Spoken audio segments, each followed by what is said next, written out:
You've landed on The Substance, a podcast aimed at being biblical, thoughtful, and human. Join us each week as we engage the culture without the culture war. I'm your host, Philip Marinello, joined by my pals and I almost said international, not international.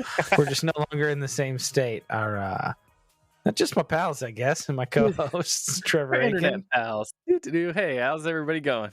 And Vincent Edwards. Howdy. Yo, pals makes me think kids show. It's kind of funny. Thanks for joining us, listeners. I was going to say at the beginning, we are more and more a show brought to you guys by listeners like yourselves. Yep. Thanks, guys. Thanks for supporting The Substance. The Substance Pals, brought to you by listeners like you. Hey, I think we're gonna get some actual sponsors for individual episodes coming up here, but it's nice just kind of month after month growing our actual listeners and fanboys. Shout out to, as of the recording here, it's only been a couple of days out. Vincent, your episode was on the Enneacast feed. It was super fun to hear. That was really fun to listen to. It was kind of weird to listen to as well, because it's like, oh dang, I forgot I said that. Because you lived it, but then it's all chopped and screwed, and some other people were looking at it. I thought, as always, their production was top notch. Yeah. It was super encouraging to actually re-listen to, and it's like, man, you know what? I need to get back on the ball on this. Oh, your assignments that Jesse gave you. Right. Yeah. I was thinking as I was listening to it today that you really did. You put in a lot of work going through journals and writing through and thinking through memories and all that kind of stuff and that. And I really appreciated that, like all the prep you did for that episode. I was like, man, this is really coming to fruition. So, and you get like pretty raw and real on that. You really put it all out there. I appreciated that. Man, yeah, it was super fun. I'm excited that they got that on, and hopefully it helps someone.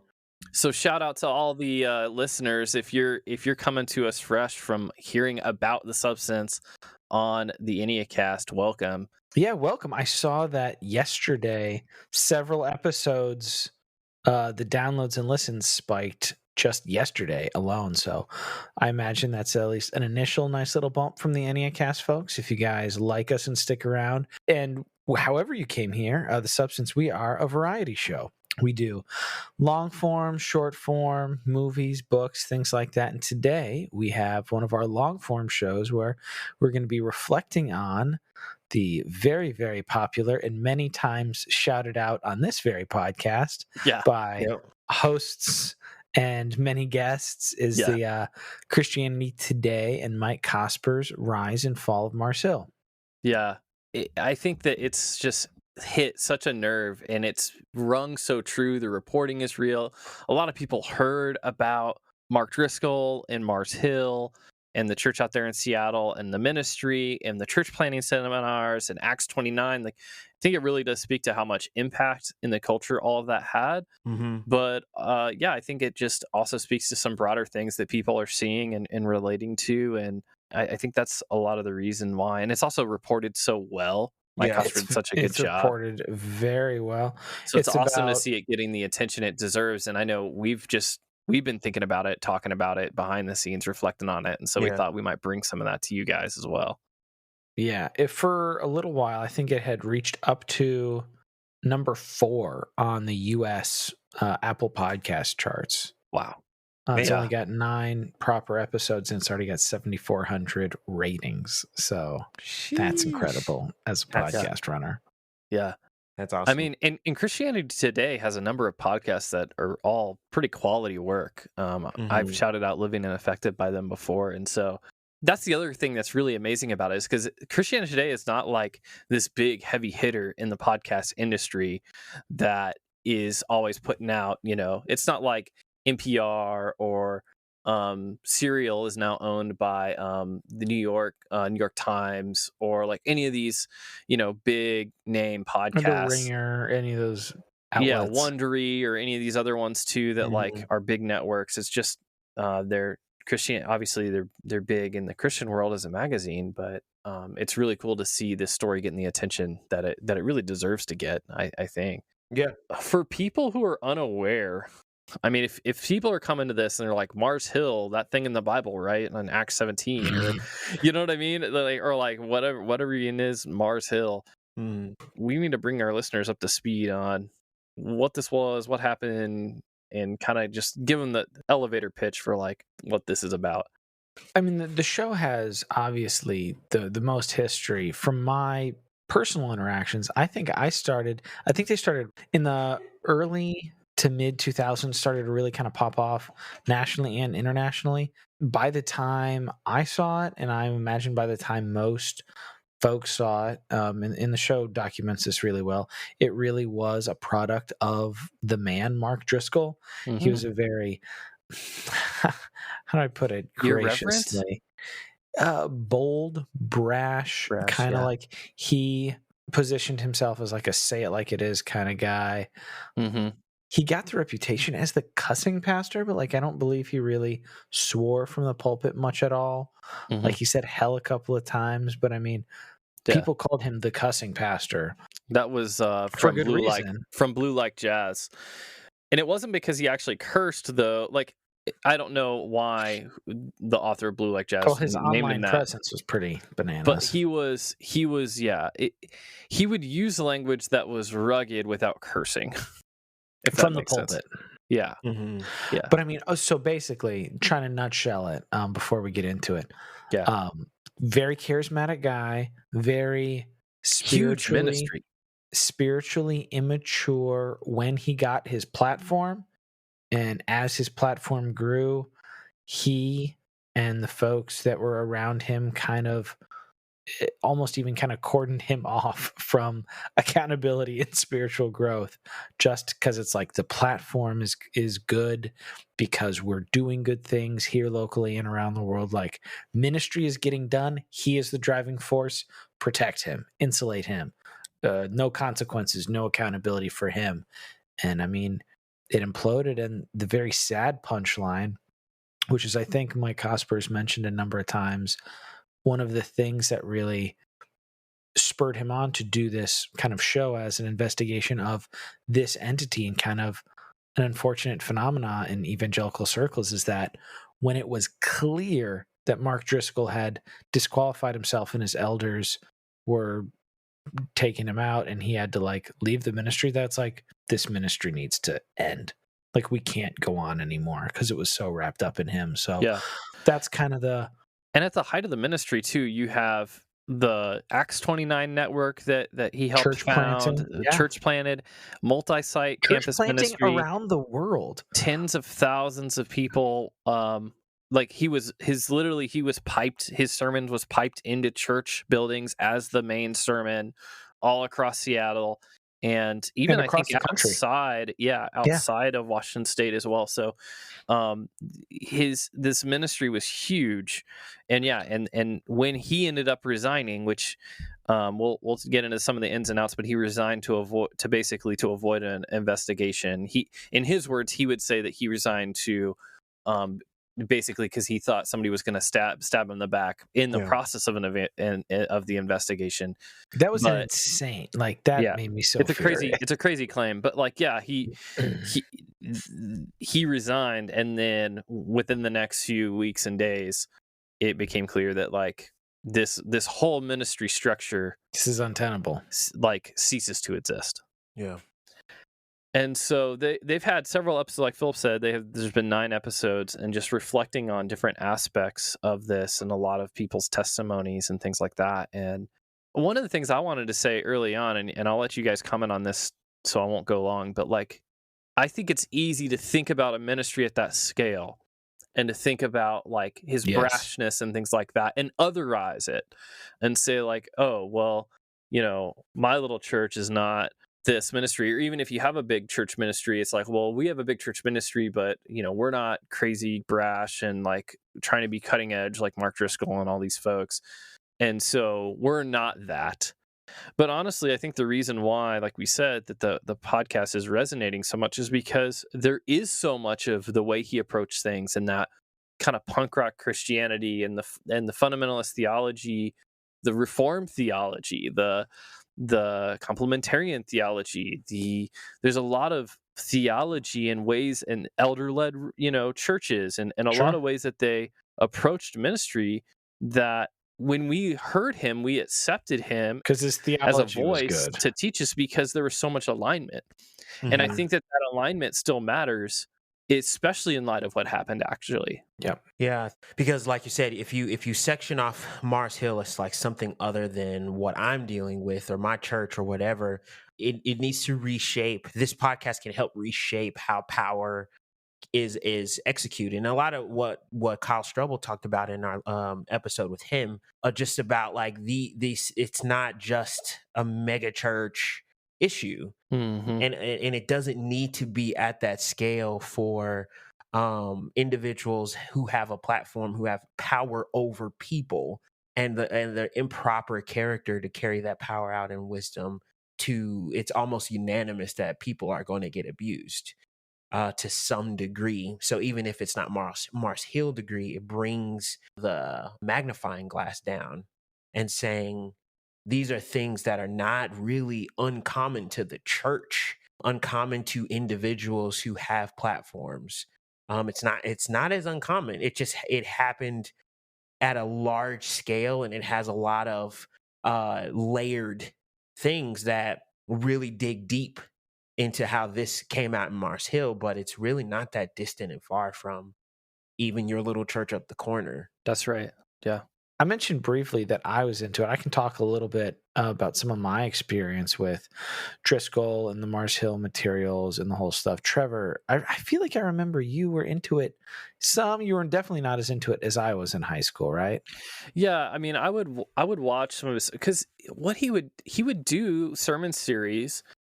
He was like a rock star pastor. He was like trying to be cool and funny, and There's that, but also he had really good series on books of the Bible, right? And that was something Sure. like I'm always been very head oriented with the way I approach a lot of things.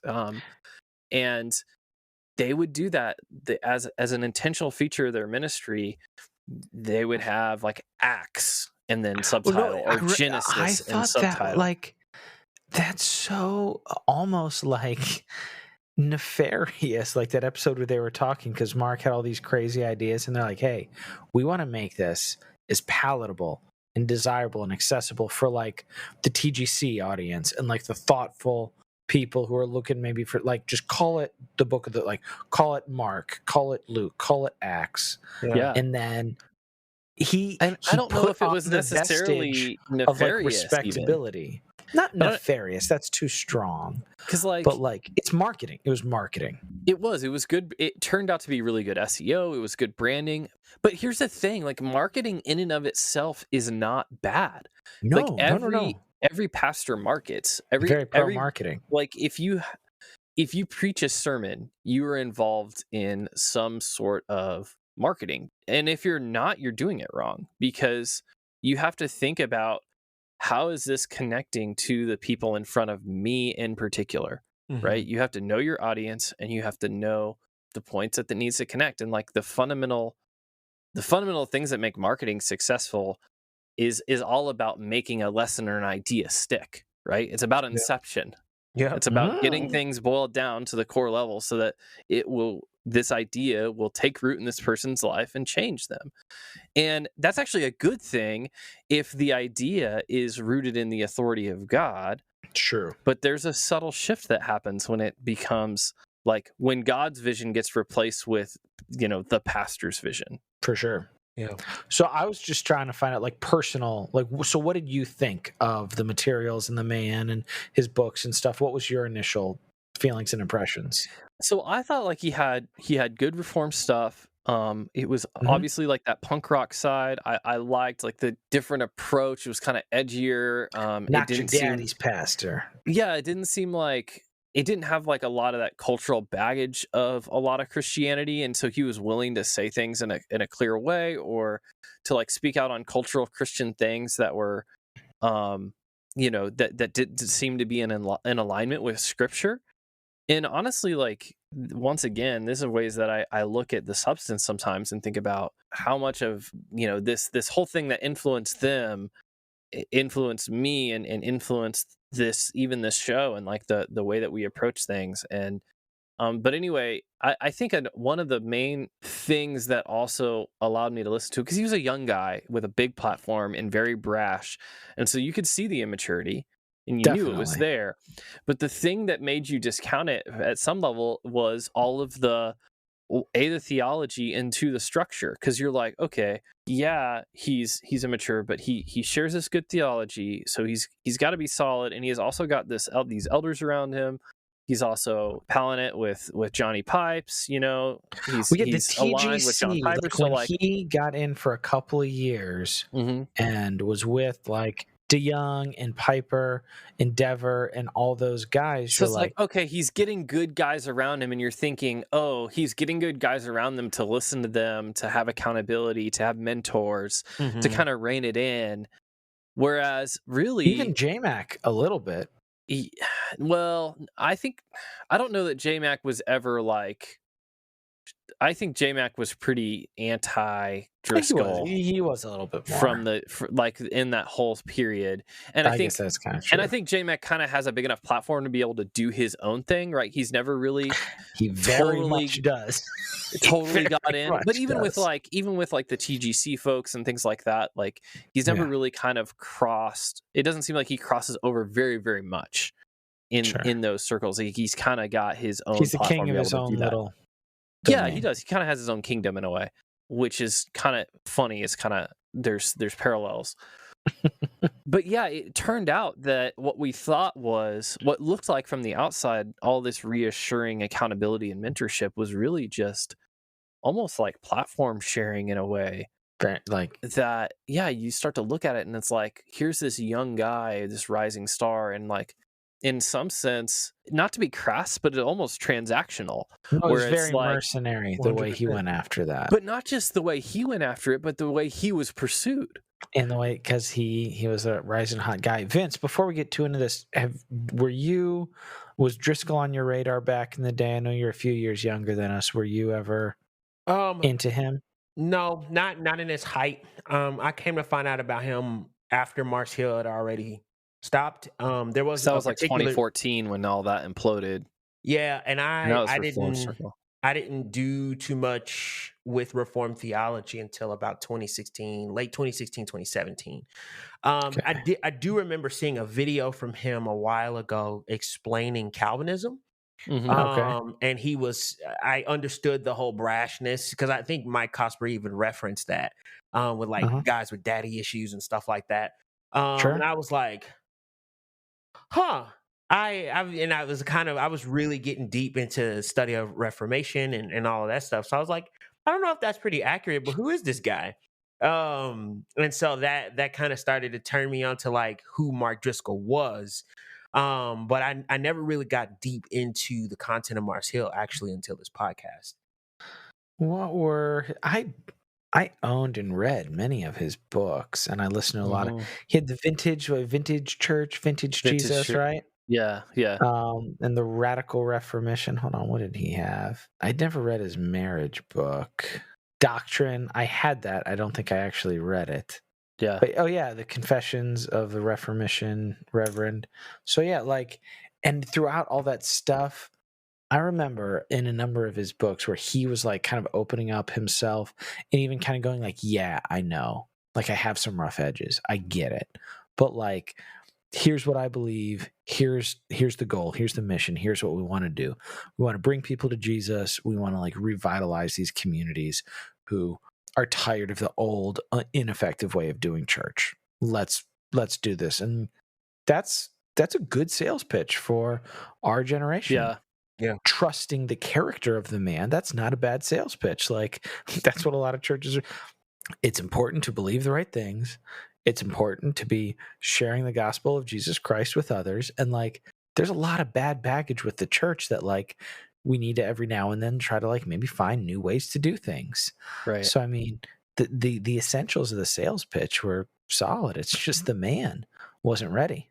Well, and I don't think it's just the man wasn't ready. I think that's certainly true, but I think there's something essential about the sales pitch itself and the power and where the power lies, that it almost couldn't be healthy, right? Like his maturity compounded the issue, but like had he been a mature man, like it still would be unhealthy. Are you talking about, because I don't think we've said it explicitly, kind of the whole, like the Messiah complex, almost like it depends on us to do this, right? Like if like we need to be the ones to do it kind of thing? Yeah, and kind of you come up with the brand and the mission and it's particularized as it should be in a sense, because that way it's actionable in your community. But what happens is subtly over time that gets shifted to like, this is our vision and like it's flawed and it's a one vision and it's our interpretation, to like, no, like this is basically our ministry philosophy that's built on the word of God. So therefore this is God's idea for Seattle, you know? And so we all know what that's like. You're either with us and with this vision and for it and working for it. You know, like he used that analogy of the bus, right? He's like, you're either on the bus, some people want to drive the bus, but some people are off the bus, under the bus, ran over by the bus. And like, that's just what it is, you know, because this bus isn't stopping because why? What gives it the justification to do that? Yeah, because we're so and the justification is do the good work of the gospel. The Holy Spirit can only use us. So if you're not with us, you're gonna, like he even said from the pulpit, like, we're gonna run you over. And I'm like, how did nobody call him on that? How did he get checked by no one? Right, because at some level you believe it. Yeah, you kind of have to, or else why would you challenge that when, if they're, because think about it, in that time especially, it seems like the way that Mike Cosper was kind of fleshing out the era in which this was becoming popular, that kind of stand up when nobody else will kind of voice was really attractive to a lot of people. And then actually teaching, like, you know, manhood and get a job and raise a family and be faithful. And to an extent, and we've said this a lot and we'll probably end up saying it a few more times, some of those things are good. Some of those things are good things. That definitely drew me to him. The man had deeply flawed views and teachings on sex and sexuality, but it was also refreshing as a young man to be like, here's someone at least saying clear, explicit things about it. Like, here's someone who's like trying to set himself up as like, hey, people in my congregation have questions. I'm going to hit them head on. And like, here's some things we're going to be talking about. Like, I appreciated that.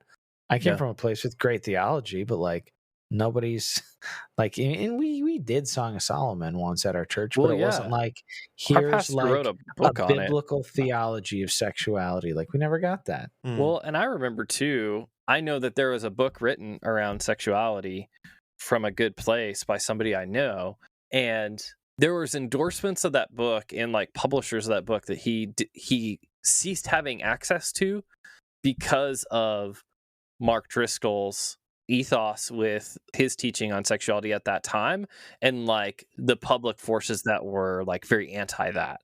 And so the person I know who is writing a book on sexuality coming out of the Song of Solomon was basically unable to have access to that network. Slammed in his face, because it's like this association here. So I had no idea. It is interesting, like that interplay, like there. But that's the thing, like that's also an example again of teams. And I want to be clear. I do. Not giving him an endorsement on these things. It's just as a man who was like, no, we were influenced by it. 13, 14, 15, 16, when I was hearing those things, it's like, this, you weren't getting that anywhere else. But I think the other thing, too, is that even though the packaging was different, this is what I want to keep coming back to, like, the fundamental essence of what was being taught and said wasn't really that different from things that maybe in a more conservative, careful packaging. He was a very conservative guy. Theologically, and at the time, I know he's moved some theologically now, but definitely. I mean, Mike's got with the bonuses and stuff, he's already got over 10, 11 hours of content, so we're not going to cover everything. No. In our internal notes, I do want to hit the point, definitely, of the whole, looking at it in Mars Hill and then broader, like the lessons we get from mimicking culture instead of creating culture, a lot of churches, I think, need to learn that lesson. It's just maybe more obvious when you have such a big ministry. Yeah. Well, and it was something. So Mark talked about like, yeah, we need to. These churches do these hokey things where it's like, how is Jesus like Superman or whatever? You know, like when the Superman movie comes out, and you get all these kind of like hokey presentations and stuff that's like really, in some sense, to be gracious, like there's good effort, but like just bad art, honestly. You know, as far as like the excellence of the artistic presentation and ability and thoughtfulness being brought, it just isn't there. You know, like somebody obviously came with like, I want to package a lesson in some way that, you know, is, you know, uses dovetails off of these characters. And so they were actually smart about saying, let's forget all that. Let's stick with the clarity and like we'll need to create culture. And so they did. Like they had artists and like a lot of music and things like that. But I think along the way, like even while they were creating culture, there were subtle ways too that they were influenced by culture that they didn't understand. It kind of goes with that whole punk rock Christianity. Like we're going to do everything different. And so we're going to find a better way to do church. There's But only so many ways humans can interact. yeah, exactly. And in the end, you end up falling into these patterns of practical, pragmatic, megachurch style ministry that are actually really well worn. And so, yeah, you're in ways you're not doing these hokey cultural things, but that's just a theme. You know, it's just a color theme on, Yeah, you know, you're doing the rock same songs thing. instead of hymns, or you're wearing your affliction shirts instead of pastels, but you're still Yeah. Doing the same thing in a different light. And so I think that there's a lesson there too around like honestly being humble on how much different you can do stuff, because I think it's really easy to be prideful and think, oh, well, like I see this, that, and the other problem, and so I'm going to figure it out. But it's like you just end up in the same different problems if your fundamental motivation too is like, I'm going to fix it, like I'm going to figure it out. It's once again, it's that approach to power. Yeah. Well, so a person who might be familiar with Mars Hill and the content that comes from that, they're hearing all of this and they're like, oh my goodness, this is terrible. And a lot of people, even though a lot of people were blessed, a lot of people were hurt. And so how do you help or dissuade a person from being tempted to say, because of all the things that I've heard or maybe even experienced with Mars Hill, I'm going to go play in a church and not do what he did and not do what they did and seek to fix it? How do you kind of dispel yourself or push away that idea that you can be the one to fix it, especially when you know a lot of the areas that others have done? There is that tendency to just want to be the one, like be the guy or the team or the church that's going to get it right. And I think that there is a positioning and a posturing of yourself in doing that like, I'm going to get ministry figured out. I'm going to get it nailed and I'm going to get all this fixed. I'm going to avoid all these problems. I'm going to serve people well. And it comes out of a pursuit of excellence, I think, in one sense, and people should pursue excellence. But I think that there is a humility of recognizing that, like, I'm going to fail and be broken, and I'm going to need other people to come alongside me, and probably older, wiser people to lead.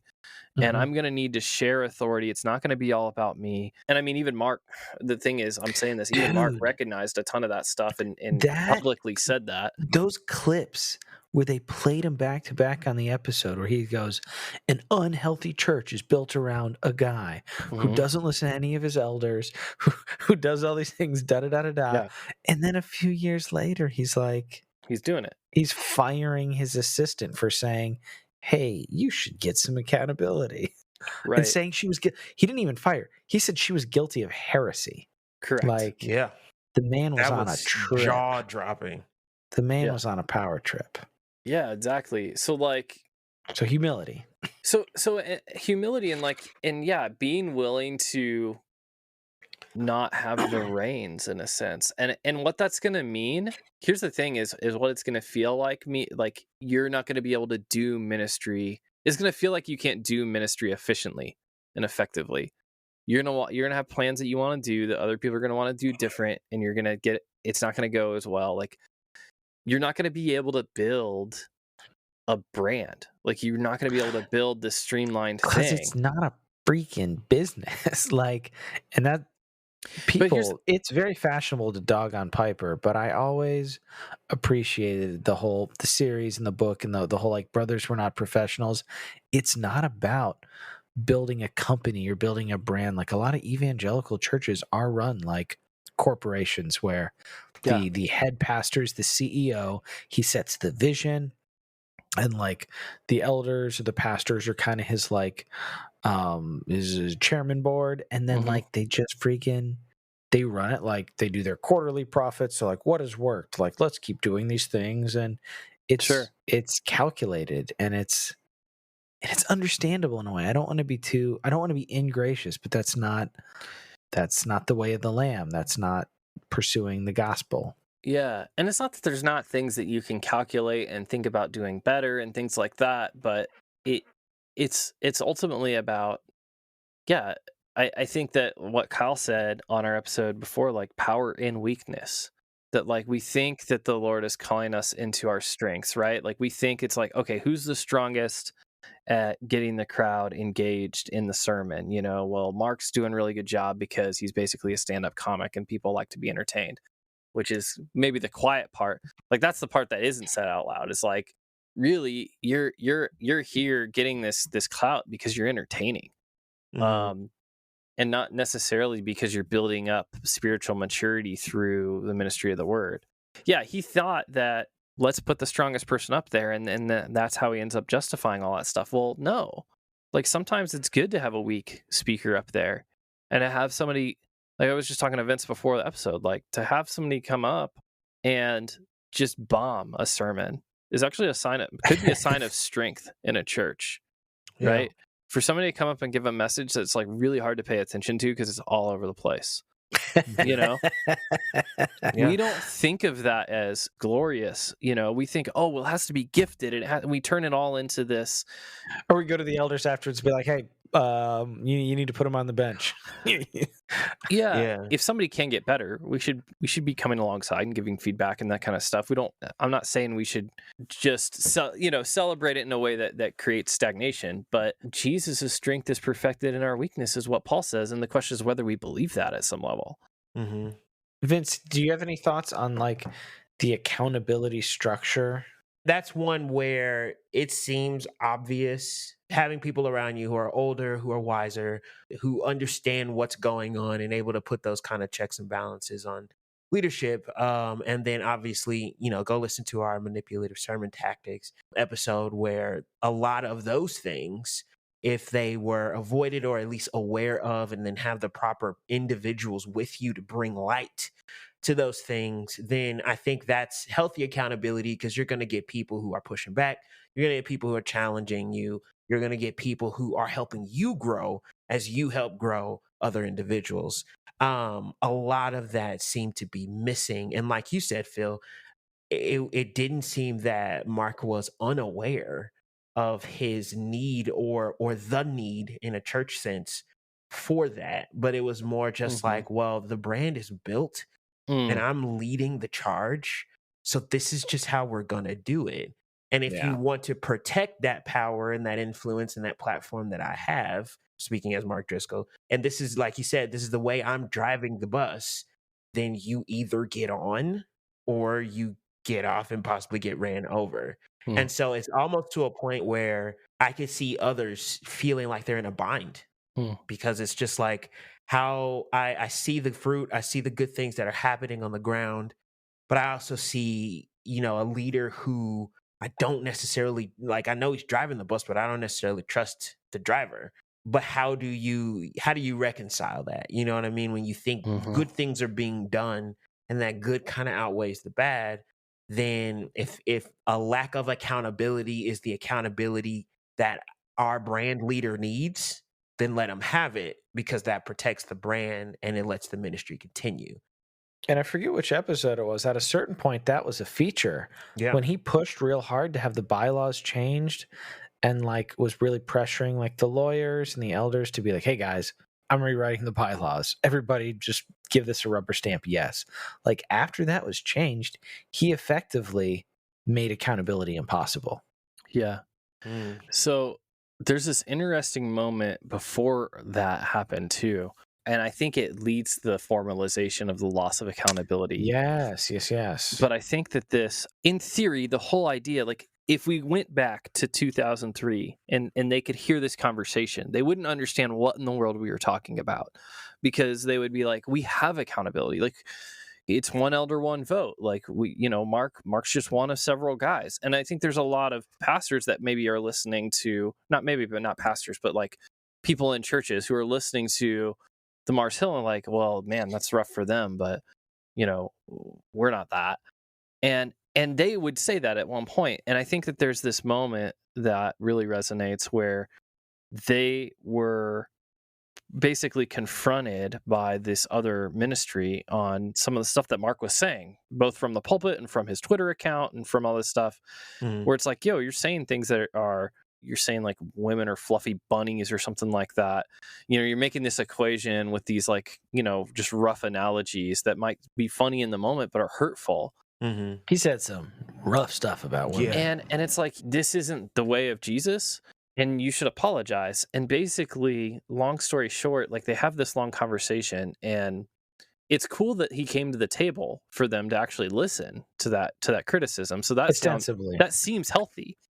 But what ends up happening is the elder that came with Mark said, I can't let Mark apologize for these comments, because if I let him apologize, it will seem like he's apologizing for the theology. And they're like, no, you're smart writers. You've written books. Like, you're good at media. Like, you can find a way to get this message out where it's clear that you're apologizing for these hurtful things that he said and not the theology. But nevertheless, that's where it sat. And so what's interesting is I think there's this subtle thing that happens where there's an identification of the group.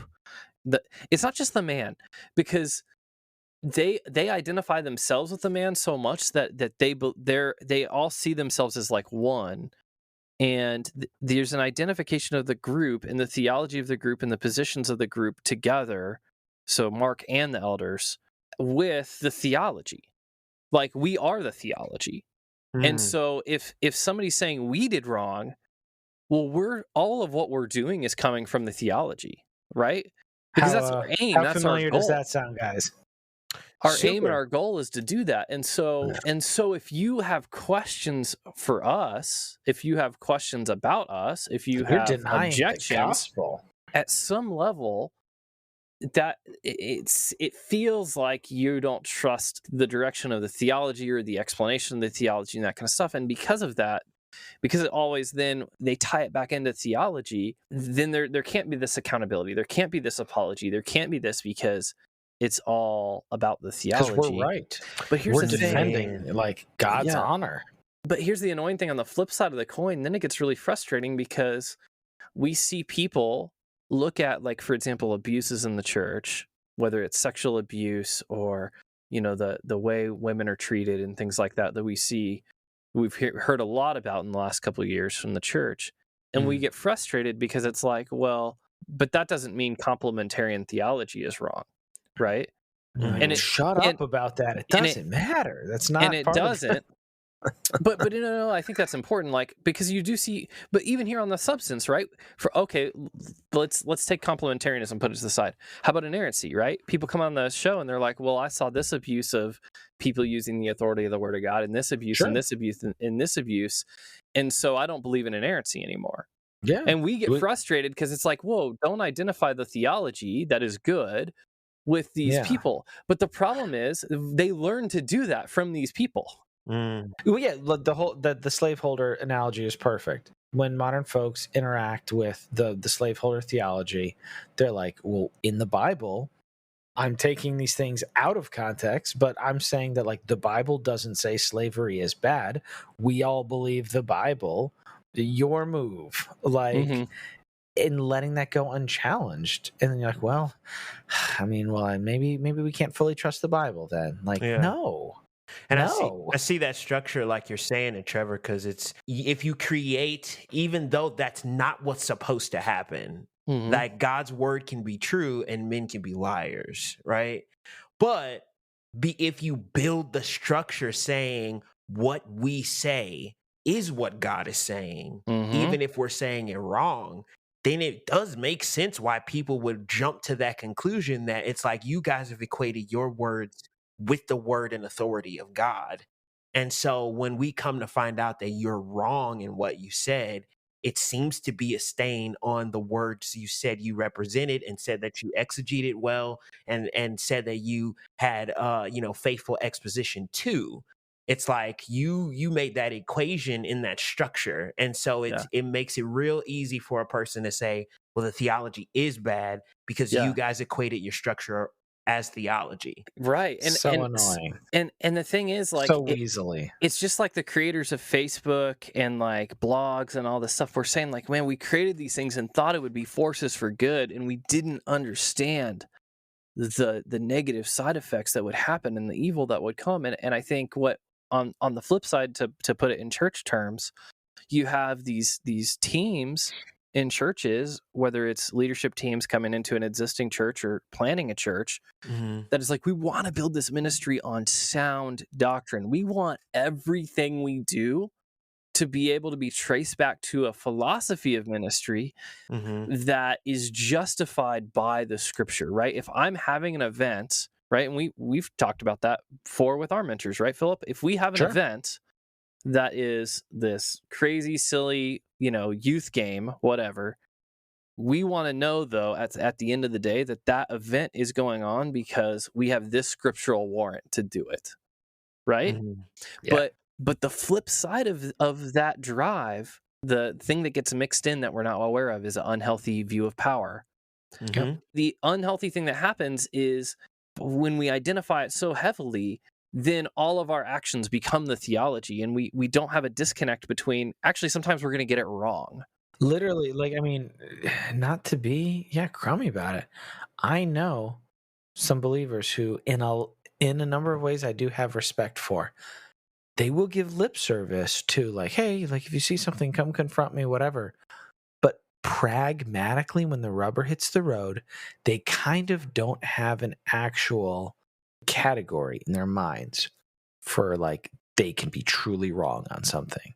Because they believe the Bible, they believe in inerrancy, they believe the correct systematic theology. Like, they're like, well, I believe the right things. Like, I'll stick to some of the stuff that we talk about here on the show. Like, as far in the racial justice conversation, I literally have had people tell me and my wife, well, I believe the Bible and the Holy Spirit is working in me. So, like, basically equating themselves with the Holy Spirit and be like, well, if you disagree with me, then, like, you're disagreeing with the Holy Spirit. It's like, you're like, in that interaction, I'd be like, I can see that you believe this. Yeah. That's an insane thing to say, and we cannot move forward from here. But I think it doesn't even have to be that extreme, because I think back to, like, the college ministry that I led years and years ago, Phil, and that Wow, you know we did about. lead that years and years And ago. like, the way that I approached that ministry was this way, was, let's build a philosophy of ministry that's based on the scriptures. And I don't think that that's bad. It's good. But I think that there was maybe even in that some unhealthy power dynamics in the way that I saw myself in that role, and like how certain I was of, we're going to do this, that, and we're going to achieve these things. And it kind of came naturally to do it that way and to build it out that way and to think about it that way. And I think that, like I said, the unhealthy side effect of that is I am teaching people that, like, my plan is God's plan. My plan is the theology, and fortunately it wasn't very a long time, and it was a small ministry. It wasn't something where, I wasn't put into a position where this thing could happen. But I mean, this is a part of the reason I think about my own journey, as far as, like, people ask me all the time, oh, Trev, you got an MDiv, et cetera, about why you're doing XYZ, or do you want to do whatever in the future, and all this kind of stuff. And it's such a hard question to answer, because it really does come back to, I'm having to rethink and re-pursue, like, ways of approaching power in myself, so that, because all I know is this wrong way of trying to pursue power through strength and through getting it all right and being so smart and all this kind of thing.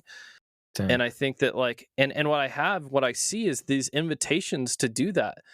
And I think, and it's almost like you have to exercise that to gain a position, right? You have to show yourself as a strong one. You have to beat out all the other guys who are going for that position. You have to preach a better sermon. You have to have the better resume. You have to whatever.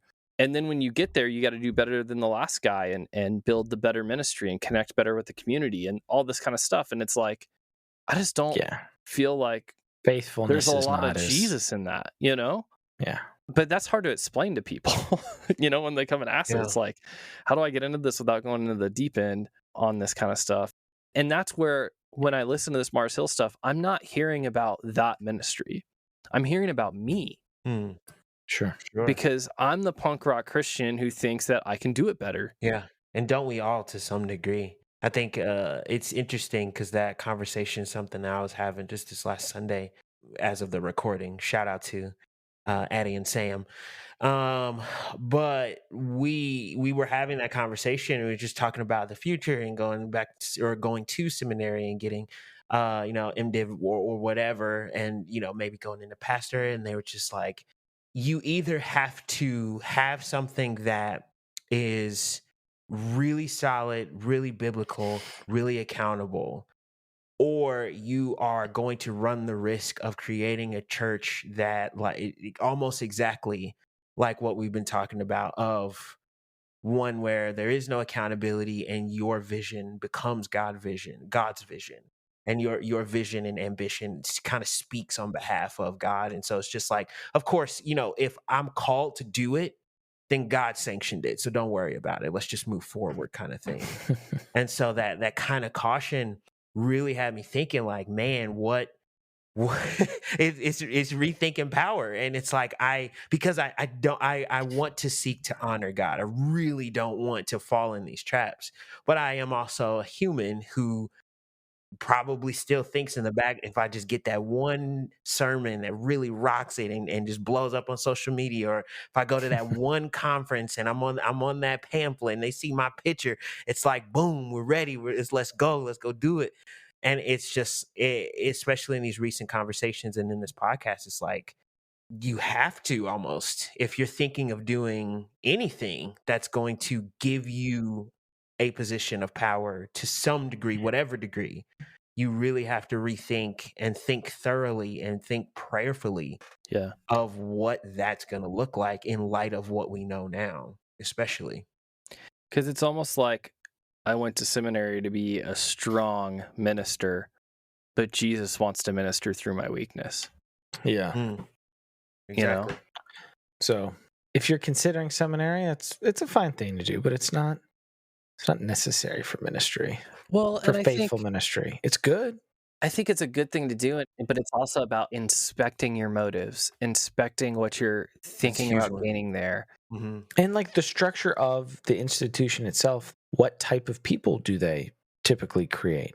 What is the environment? Is the environment one of where it's like, we are professionals, we're going to make you the best, and then you're going to be good, and then you're not going to need anything else? Or, I mean, how much is humility valued at these places? Yeah. It's so hard because we want to do things right because we take the Bible seriously. We want it to be right. But if there is a strong emphasis on we are right, there's not humility in that either. And it's a hard line. Balance. Yeah. It's a hard line. Because when you have truth and when you're confident about your truth, is the truth that you found in the scripture, which you should be, then you feel like, yeah, we're right. Like, I'm confident about it. And as you should be, in a way. Definitely. That's the delicate nature of what we're talking about, of everything that Mars Hill has gone through, of everything that other churches on a smaller scale that won't have a podcast has gone through, or even churches that are going through it. It's that it's really balancing, because probably, like you were talking about earlier, Trev, having the structure where you have the person, and then that person is like the CEO, and then everybody else is kind of the yes men board around them. And even with good intention, that's probably because they want to protect. Mm-hmm. It's like I know what I know. We know what we know. We've studied this. We've labored in this, and we don't want somebody coming in and confusing. And so I don't want to undermine my authority by saying I don't know, or I'm not Yeah. sure, or I got that wrong. So how do we build a structure where authority is not questioned because it shouldn't, because it's coming from objective truth, and that can't be squandered upon. You know what I mean? And create dissonance and rifts within the church. And you kind of, I don't know if it's like a slippery slope fallacy or what, but I think oftentimes it's just this, I'm trying to protect, and so I don't want to do things that undermine that protection or authority. So whether it's good intentions or not, it's still kind of that execution, a relatively poor execution of power. Yeah. There's a fine line between we're going to protect the truth, which according to Jude, the church, that is the role of the church, and we're going to protect this dude. Or like this culture that this dude has created for us that we're getting success. You get to the point to be like, we can't apologize and show remorse for causing someone harm. When you get to that point, time to check yourself. Right. Yeah. Yeah. Or hopefully a little sooner before Yeah. you start destroying people. Well, good. Hopefully, as we think through these things with you listeners as well, as you're listening to the Marcel podcast, hopefully this is helpful. Hopefully we'll have Mike to get on and debrief. I talked to him only after like the first 1 or 2 or 3 came out before it became huge, and he's like, yeah man, I'd love to talk. And now it's like the biggest thing ever, so I don't know if we'll actually get him on. But I will try. Maybe we'll get him on for a retrospective after it's died down a little bit. Yeah, and it sounds like they're super busy with lots of interviews that they're still piecing together. I know that they've had delays in the show timeline and stuff because he's really trying to get the reporting right, and the quality of the work shows. I'd love to talk to him about all of the public critiques, because when you deal with a story like that and just the whole world gets to comment on it and critique it, I'd be fascinated to hear about what he has to say about that. Indeed, yeah. It's just another way to examine ourselves and think about what were the influences that we've had, what are some of the delusions that we have of being, kind of objective and of being influenced by the word of God, when maybe there are ways that we're influenced by culture, we're influenced by even our pushback on culture and things like that. And how can we be more humble, to be more like Christ, to be more influenced by the word, ultimately is what we want to be. So yeah, hopefully this is encouraging for you guys to think through some of that with us. really seeking to embrace being okay with being wrong. Word. Because a lot of us are. And that's okay. That is fine. The whole perfection thing, leave that to Christ, because he's got that down pat. But we don't, and that's cool. You know what I mean? Like we ought to get just more comfortable with knowing that we can know something for now, and we could know it pretty well. Especially if we consider ourselves reformed, right? Yeah, guys? exactly. Come on, it's And then part if of the we come deal. to find out that we were wrong, or that we held the wrong idea, or had the wrong practice, it's like, okay, it might take some actual time and energy to adjust, but it's okay. Just, you're cool. You did all right for a while. Now pivot. That's it. Do the work, and That's it. and let's go in a different direction. All for the sake of seeking to glorify and honor God. It's a good word. Word.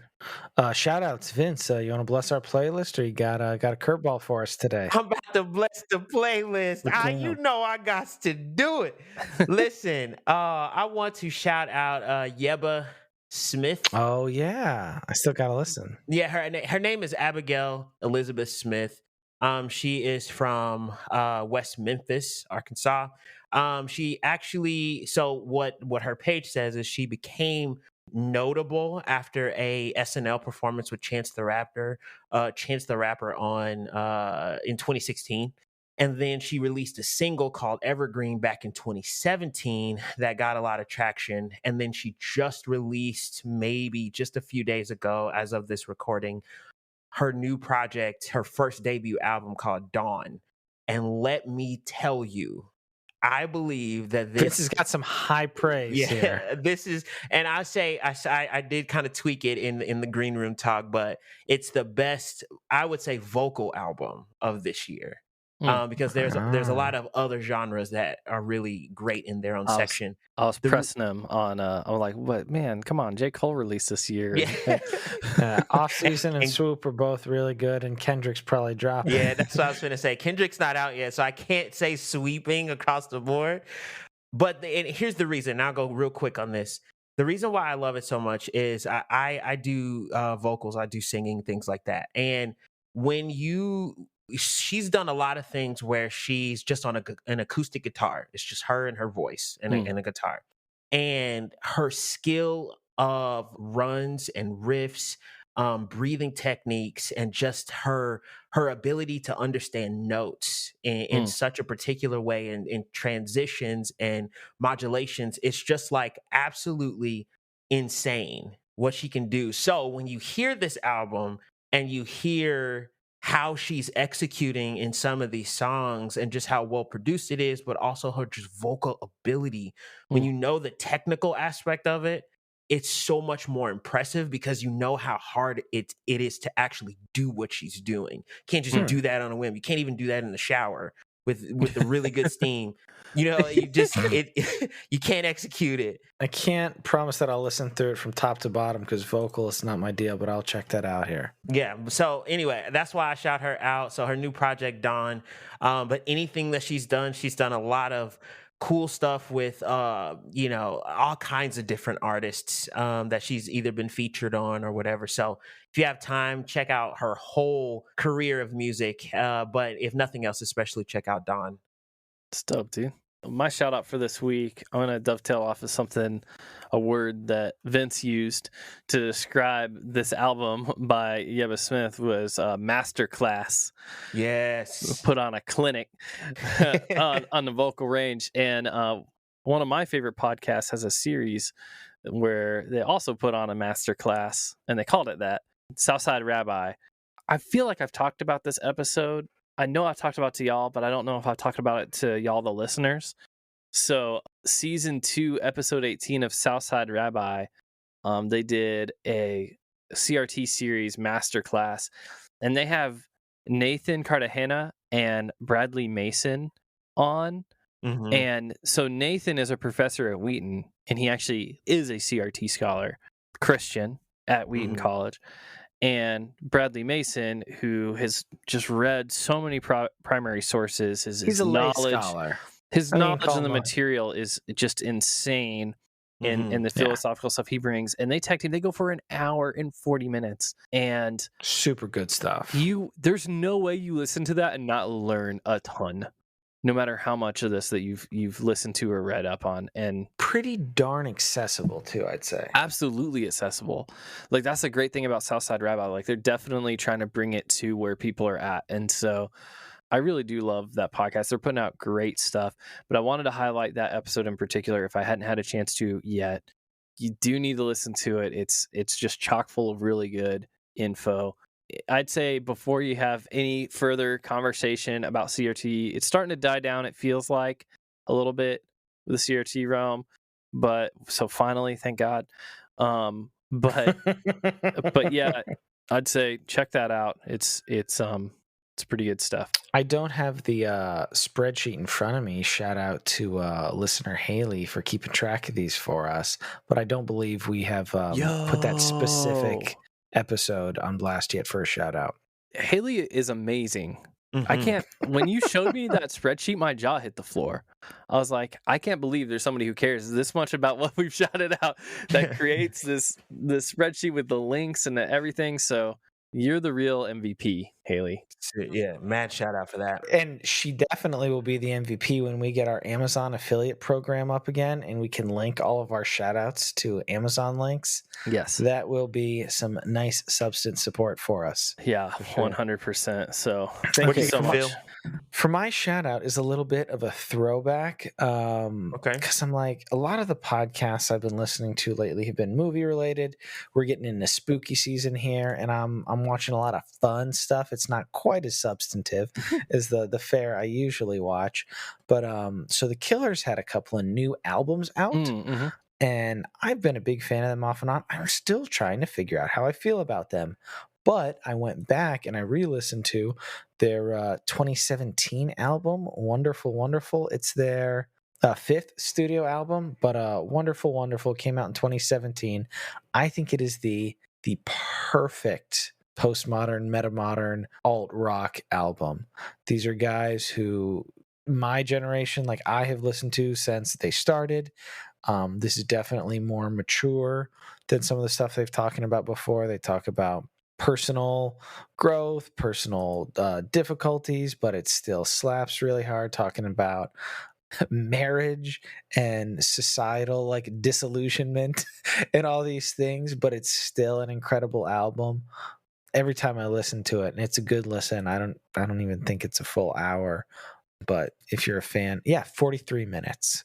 And it ends with "Have all the songs been written?" It's just a wonderful like comment on a lot of these things, but also being a great album to listen to. Nice. They're a favorite of mine who I've always liked them, but the longer I listen to them, the more I appreciate them. Nice. I love it. Yeah, they've got some staying power. I agree with that. And their new albums, I think, are really interesting. I'm just trying to figure, especially because Wonderful, Wonderful is so good. It's aptly titled. I'm trying to figure out what I think of these two newer ones. Nice. As we mentioned before, support is a super helpful thing. We're kind of in the time where it's on-demand media, like you kind of pay for the things you like.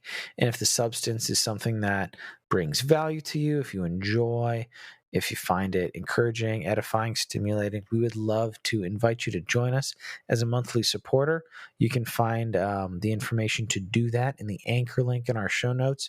You can sign up for $1, $5, or $10 a month as a recurring support on that. Or you can, if you want to just give us individual donations or tips, you can throw that to us at Cash App at $the Substance Pod.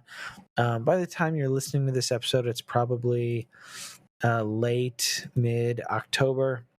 So we are rounding the corner here for our 21 and 21 campaign, trying to get 21 monthly supporters at $5 or higher a month here. Everybody that signs up, we appreciate you a lot, and got some exciting stuff coming up for you. So by this time, we should have our website fully up and functional. Shout out to Vince. Yeah. So as a future shout out, check out thesubstancepod.com. There you will find all of our links to our socials, Facebook, Twitter, and Instagram. Those are also the Substance Pod, and follow us on those, not just to grow our numbers. We don't mind if a lot of people come and follow us, but we want to make sure that the things we are giving away, the conversations that we're having, and the conversations that we want to have with you, we can have that in the most effective way. And what we've seen so far is that's on social media. So follow us on Facebook, Twitter, and Instagram at The Substance Pod. Interact with us. If you've heard something that we've said about this particular episode, or any episodes that you've listened to, and you don't want to necessarily go into the comment section, create your own post and just tag us so we can read that and really interact with you on the socials. Yeah, we're really going to be trying to build the community and focusing a lot of efforts on the substancepod.com. So definitely check us out there, the new home for everything, The Substance.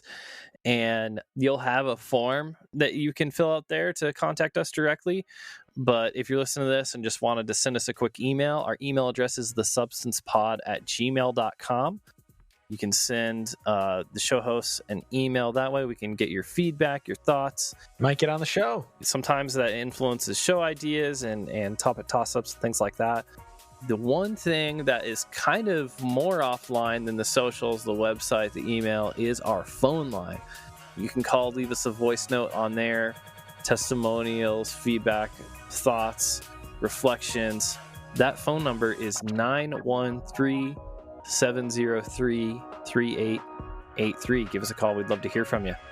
We are Philip, Trevor, and Vince, and we'll see you next time on The Substance. Peace.